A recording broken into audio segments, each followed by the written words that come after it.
দীর্ঘ অপেক্ষার পর রাজধানীর ফিলিং স্টেশনগুলোতে মিলছে সীমিত পরিমাণ ডিজেল, পেট্রোল, অকটেন। অসহনীয় এই ভোগান্তির শেষ কোথায়, এমন প্রশ্ন জনে জনে।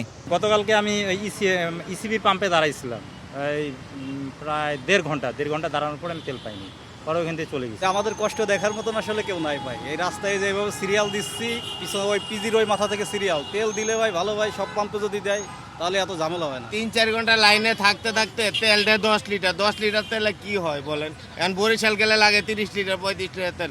গ্রাহক পর্যায়ে জ্বালানি তেলের চাহিদা যখন তুঙ্গে, তখন আবার বন্ধ রাখা হচ্ছে অনেক পাম্প। চালকরা বলছেন, দাম বাড়ানোর অপকৌশল হিসেবেই এমন কৌশল নিচ্ছেন পাম্প মালিকরা। তেলের দাম বাড়ানোর জন্য স্টক করে রাখতেছে। আপনি যদি দামটা বাড়ায় তাহলে আমি মনে করি সিন্ডিকেটটা জিতে গেছে, আর যদি দামটা কমায় তাহলে সিন্ডিকেটটা হেরে গেছে। সরকার বলতে পারে কিছু হলে তো বাংলাদেশে যেরকম নিয়ম ঠাস করে বাড়ায় দেয়। না বা তেল দাম দিয়ে পর্যন্ত বাড়ে না, এখন সামনে কি হবে জানি না। খুব সমস্যার মধ্যে আসলে, এটা হয়রানি ছাড়া আর কিছু না। সিন্ডিকেট করে রাখতেছে তেলের দাম বাড়ানোর জন্য, এরকমই হয়। চাই A1 SWR pipe and fittings. A1 engineers number 1 choice. এরই মধ্যে ৩ মার্চ থেকে এ পর্যন্ত সারা দেশে অভিযানে 3,72,388 লিটার জ্বালানি তেলের অবৈধ মজুদ জব্দের ঘটনাও ঘটেছে। এমন বাস্তবতায় সরকার বলছে, অতিরিক্ত মজুদ প্রবণতা থেকে বের না হলে কাটবে না জ্বালানি সংকট।